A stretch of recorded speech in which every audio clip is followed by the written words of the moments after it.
En ce mois d'octobre, la France reconstitue des armées dans le nord du pays, au sud de la Loire et dans les vallées du Doubs et de la Saône. L'armée du général prussien Auguste von Werder progresse vers Dijon, Belfort, verrouillant Besançon et la Franche-Comté. À Belfort, un nouveau commandant est nommé par Léon Gambetta le 19 octobre. C'est Aristide Denfert-Rochereau. Qui est Aristide Denfert-Rochereau ? Le futur lion de Belfort est né en 1823, dans les Deux-Sèvres. Après des études à l'école polytechnique et à l'école d'application de Metz, dont il sort lieutenant du génie, il participe au siège de Rome, 1849, à la guerre de Crimée, 1854-1855, où il est blessé 2 fois, avant de partir pour l'Algérie. Ce républicain, et protestant, est devenu chef du génie à Belfort en 1864 et supervise la construction du fort des Barres.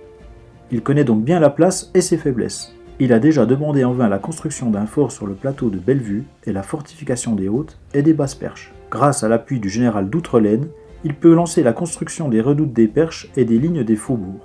Une fois nommé commandant de Belfort, il peut pleinement exprimer ses idées et révolutionne la doctrine alors en vigueur.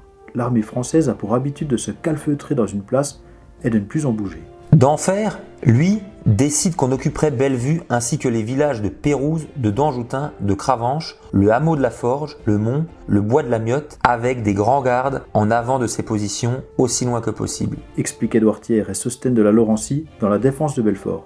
L'objectif, occuper et disputer pied à pied toutes les positions extérieures à la place. Denfert pense en effet qu'il serait toujours temps de s'enfermer dans les remparts, mais qu'on aurait obtenu jusque-là l'immense avantage de tenir le cordon d'investissement très éloigné et d'obliger l'ennemi à une série d'attaques de vive force. Ces attaques sur des villages ou des positions armées de tranchées défensives et protégées par les feux des forts ou des redoutes seraient très coûteuses pour l'ennemi et retarderaient de beaucoup le moment où il pourrait approcher assez pour installer ses batteries et bombarder la place. C'est ce que l'on appelle la défense avancée.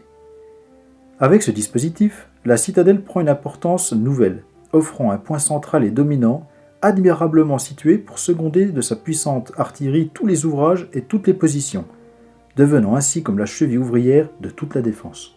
De nombreuses améliorations sont également apportées à l'armement. Une nouvelle disposition des pièces, modification des techniques de tir pour en augmenter la portée, blindage pour protéger les pièces. Dans la préface de la défense de Belfort, Aristide Denfert-Rochereau explique également les nouvelles relations qu'il a souhaité instaurer entre un supérieur hiérarchique et ses subordonnés. Il rejette l'esprit d'obéissance absolue, qui s'est de plus en plus exagéré dans le dernier empire, et qui empêche presque complètement entre l'inférieur et le supérieur tout rapport verbaux et toute discussion technique suffisamment libre pour qu'ils puissent s'éclairer mutuellement.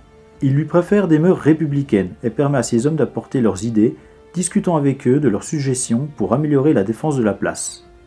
Il obtient ainsi un concours libre, intelligent et actif, qui pour lui est la cause en quelque sorte d'ordre moral qui va permettre à Belfort de résister aussi longtemps.